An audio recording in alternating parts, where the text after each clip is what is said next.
So today's plan is as follows. Probably gonna bag some wood today.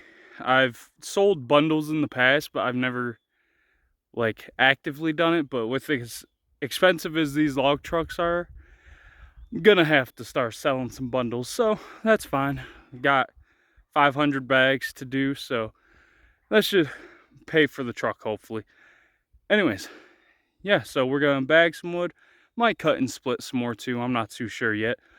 But yeah, just out for a walk with my favorite girl in the world. Don't tell my daughters or my wife. Princess, why are you whining? She a good girl. But yeah, we're just on the hill right behind my house. And in the videos, it don't look as tall as when you're up here. Because as you can see everything. There's the river. That's where we do all our elk hunting basically. And then, yeah, it's really cloudy out west, so you can't see any of the big mountains. But yeah, it's a beautiful day. Gonna have this walk, show you guys some things like this view, and yeah, hopefully y'all enjoy the video. Please like, comment, subscribe, and I'll see you in a minute with wherever I stop next.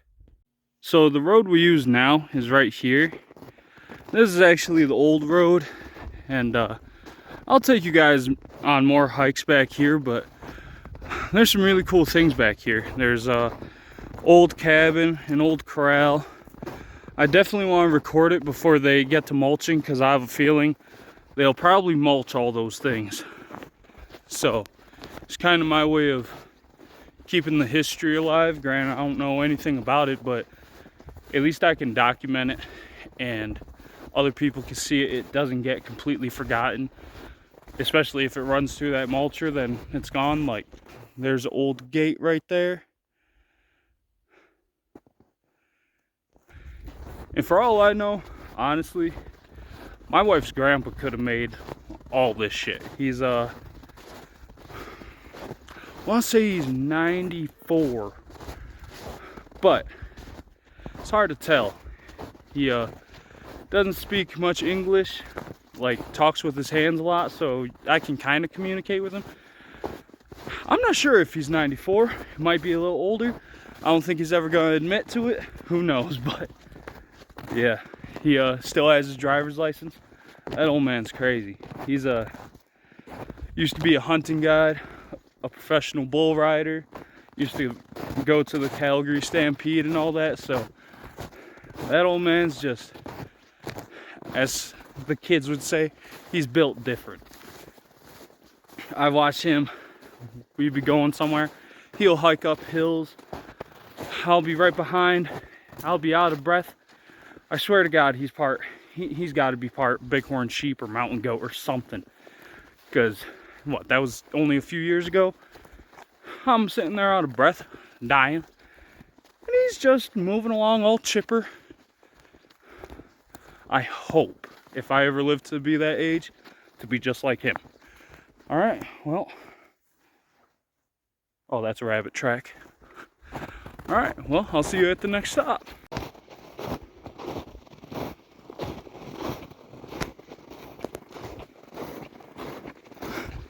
Having fun, princess?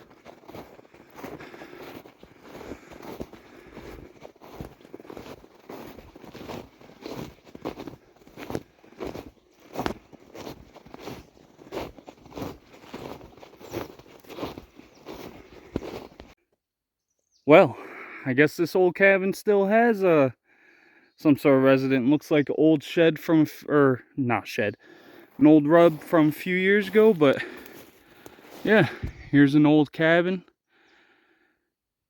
It's crazy to think like how many of these things could be anywhere out in the bush and we just wouldn't know. And you don't get to find out the history or anything of it. I just find this so cool. So yeah, I'll take you to the next spot.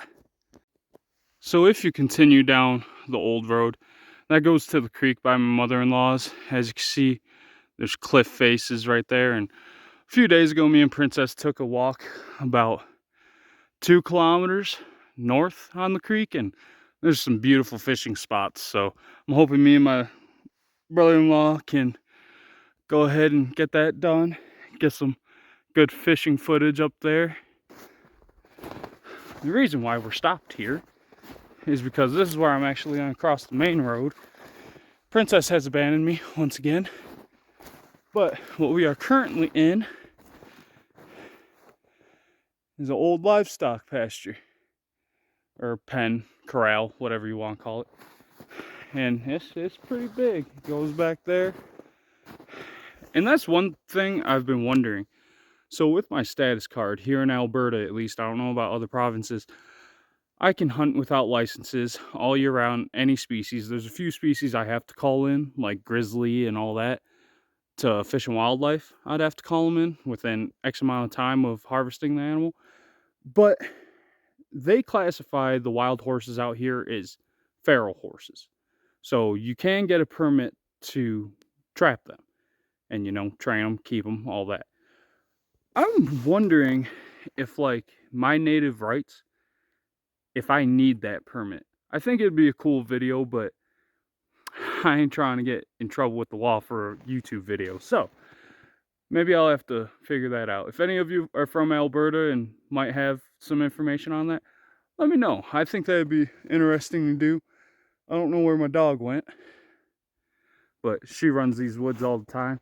So yeah, I'll see you at the next spot.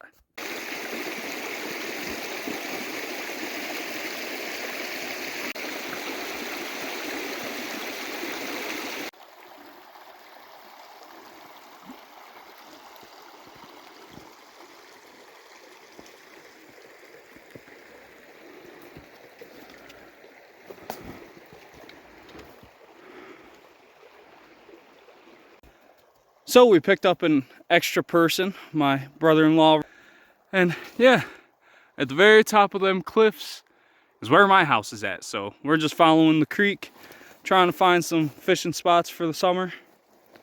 And yeah, it's really thick back here. We found like 10, 12, probably under 10, but you know, gotta exaggerate sometimes.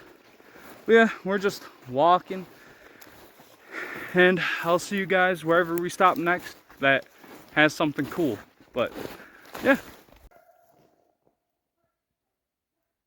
What is it, Princess? Well, we'll go check that out in a second, but Ronald just found this.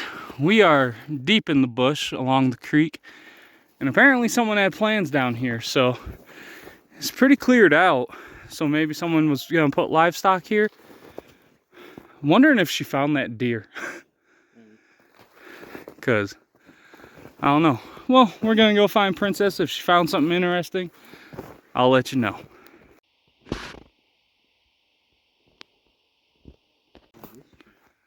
You started cutting it down. Oh yeah. Falls. Let's hope it don't fall on us. Even this way. It'll fall with you. Thanks, Ronald. I appreciate that. Scaring me. Yeah, we're just walking on the creek now. We got to sections where, as you can see, beavers are definitely hard at work, pointing you at a tree that's notched out pretty good right now. Down here. Yeah. Oh, there's another one behind it too. Yeah, we're definitely keeping an eye out for these trees, but oh, ice cracked. But yeah, we're just walking along the creek, having a grand old time. This hike's lasting a lot longer than I thought, because, you know, I brought my brother along with me, and every time I'm with him, it's always fun to just adventure. He's an old man in a young man's body. Oh shit! We both cracked there. Here's another tree they took down. And if we see anything cool, we'll show you. But he's been noticing there's a fence line all the way along this creek, basically, that he thinks it's for, you know, trapping wild horses back in the day. It's definitely old. So we might have to have a talk with Grandpa about that one. And then the buck rubs are crazy. We've probably seen, what, 100 by now? Yeah. We're just gonna keep hiking. Oh, I slipped. All right, I'll see y'all in a minute. Enjoying life. We're out in the mountains. Where we elk hunt is actually further down that way, but yeah. Yeah, this is a big pond. North Saskatchewan River's right behind us, so yeah, I think this is gonna be the end of the video for the hiking portion, so let's get into some firewood.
So I kept messing up in all the clips I was recording when I was talking, but just because I was using my hands at the same time, so it was very distracting and I kept messing up my words. But anyways, I've been using these, and I'll admit it's frustrating getting them into them bags. But what I do like is, you know, the bags do hold it tight. They have the drawstring to tighten them up, keep them all together. It's easy to carry around. So I have 500 of these bags to do. I'm I'm hoping I get a lot quicker at it because so far this has been ridiculously slow.